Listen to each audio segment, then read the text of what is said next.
The sharp sound of a wooden gavel echoed through the courtroom. The tension was so thick that you could hear the labored breathing of the spectators.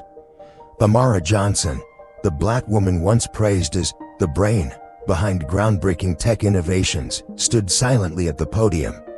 She wore a simple black dress, no jewelry, just holding tightly onto the hand of her young son Malik, a 9-year-old boy with wide, frightened eyes scanning the room. Across from her stood Richard Blake, a successful white businessman, her ex-husband. He wore a perfectly tailored gray suit and smirked with smug satisfaction. Beside him was a fleet of high-powered attorneys, all with stone-cold faces, well-versed in bending the system to fit the desires of the wealthy. The judge read the verdict in a flat, emotionless tone. This court rules that all assets, including Blake Enterprises, real estate, and bank accounts, are granted in full ownership to Mr. Richard Blake. Mrs. Amara Johnson shall retain only a single wooden house located in the suburbs. The entire room held its breath. Then came the whispers. She lost everything. How sad. A failed businesswoman. Amara lowered her head, eyes blurred with tears. All those years of dedication, all her intellect, all her sweat wiped away in an instant. Richard turned to her with a cold smile that cut like a blade. That shack suits you better.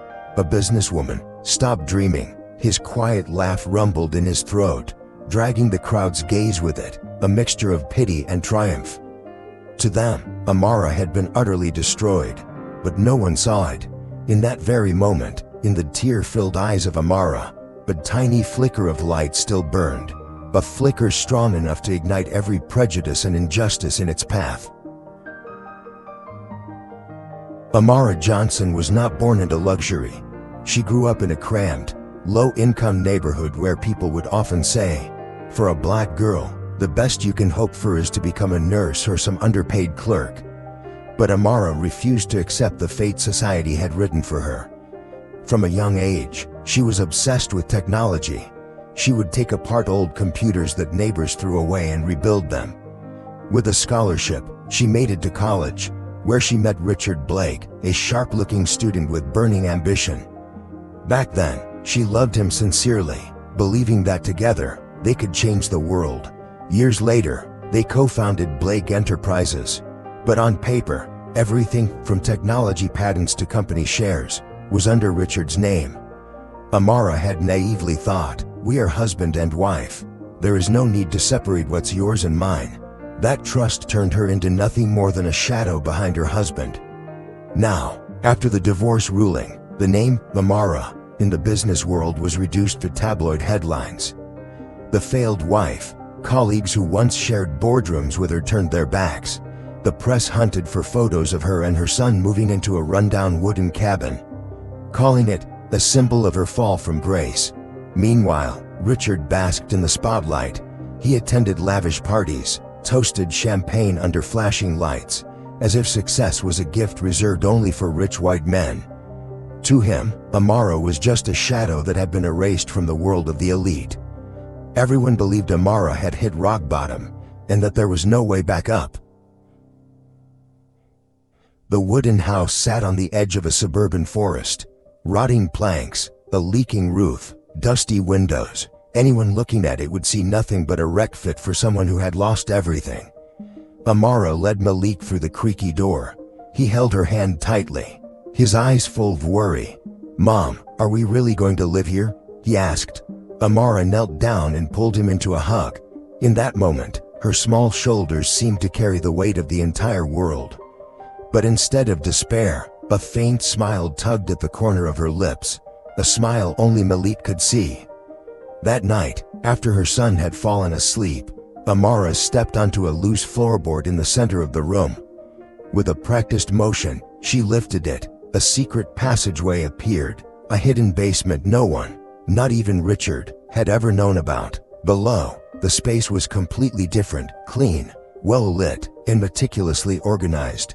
Dozens of steel cabinets lined the walls, filled with confidential documents, hard drives, software blueprints, and secure lockboxes. This was Amara's true heart, the vault where she had stored exclusive tech research, artificial intelligence patents, and years' worth of cash, gold, and precious stones. All of it was legally in her name, long before the marriage ever began, partly because she was cautious, and partly because she had never wanted to lose control of her destiny. Amara sat at an old oak desk and opened a half-finished software design. She gently brushed back her son's hair as he slept on a nearby sofa, and whispered, "They think we have reached the end, but Malik, this is where it begins." In that crumbling wooden house, no one could have imagined the treasured trove of brilliance and determination hidden within. And in that exact moment, Amara made a choice. She would not stay down. She would rise, with the very power the world once refused to see. From that old wooden cabin, Amara began to move. She did not make noise. She stayed out of the headlines. Instead, every night, after Malik had fallen asleep, the light in her secret basement stayed on until dawn. Amara reached out to former colleagues, the ones Richard had pushed out simply for speaking up. At first, they were skeptical, but when Amara sent them original blueprints, each signed by their own hands, something buried deep inside reawakened. She was the one who built this company, not him. At the same time, she quietly invested in an educational tech startup designed specifically for the Black community. No flashy marketing, no big-name endorsements, just real, practical tools that helped thousands of underprivileged students learn programming and artificial intelligence. Amara began applying the patents she had safeguarded, gradually building a new ecosystem from the ground up. While Amara was steadily planting seeds, Richard drowned in the intoxication of victory. He threw lavish parties, linked arms with the elite, and bragged endlessly about how Blake Enterprises is going global. But behind the flashing lights, the truth started leaking out. Without Amara, the company fell into chaos. The technology stalled. No one truly understood the core system. Employees grew frustrated, shut out of every major decision. Stocks plummeted, investors pulled out. In the financial world, a single question began spreading like wildfire. Was Richard just an empty suit? Was Amara the true architect of the empire? Two parallel scenes revealed a brutal contrast. In the suburbs, Amara sat in her wooden house, adjusting software designs with one hand, cradling her son to sleep with the other. Her face was tired, but her eyes burned with a light that never dimmed. Meanwhile, in his luxury mansion, Richard stared at a screen filled with red numbers, surrounded by half-finished bottles of liquor, his eyes sunken from sleepless nights. The truth had started to come out. The woman once dismissed and humiliated was now rising from the ruins. And Richard, the man who once mocked her in court, now stood trembling at the edge of collapse. One morning, headlines exploded across major newspapers. Blake Enterprises on the brink of bankruptcy, under major financial investigation. Images of Richard stumbling out of company headquarters, face pale and dazed, flooded every screen. The man who once stood atop a mountain of power was now swarmed by shouting reporters. Angry investors pulling funding, and employees walking out in protest. Meanwhile, in another city, a completely different scene unfolded. At an international tech conference, the stage lit up as Amara Johnson walked on. She wore a clean, elegant white suit. Her face radiated confidence. In her hand, she held Malik, now 10 years old, eyes gleaming with pride. Amara introduced a new artificial intelligence platform she had developed, a groundbreaking technology, not only designed for business but built to serve education and uplift communities. When the demo ended, the entire room rose in thunderous applause. Dozens of international investors rushed forward, eager to sign partnership deals. In that moment, Amara was no longer the failed wife from tabloid headlines. She had returned as a tech pioneer, and this time, everything was hers and hers alone. In a quiet corner of a luxury bar, Richard sat frozen, staring at the live broadcast on a television screen. He watched Amara standing proudly on that stage, her son at her side, shining like a beacon. The news ticker ran across the bottom of the screen. Estimated value of Amara Johnson's company, $120 million. While Richard had lost everything, Amara had not only reclaimed her assets, She had reclaimed her name, her pride, and the justice she had always deserved. A perfect twist of fate. The man who once laughed had fallen. The woman they once looked down on now walked tall. Richard Blake spent the rest of his days in debt and isolation.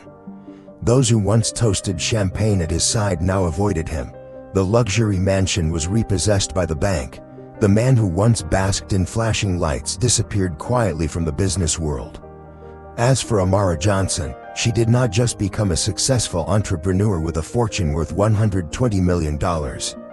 She became a symbol of resilience and of justice. That old wooden house, once mocked by everyone, was transformed into a startup incubator for young black innovators from disadvantaged backgrounds. From that very place, new ideas began to grow, ideas that carried dreams strong enough to break through any prejudice. Amara's story was more than just sweet revenge. It was a reminder, sometimes, failure is just the first step toward rising stronger. Do you believe that from the depths of despair, anyone can rewrite their destiny? If this story touched your heart, share it, and follow the channel, so we can spread more stories of courage and hope.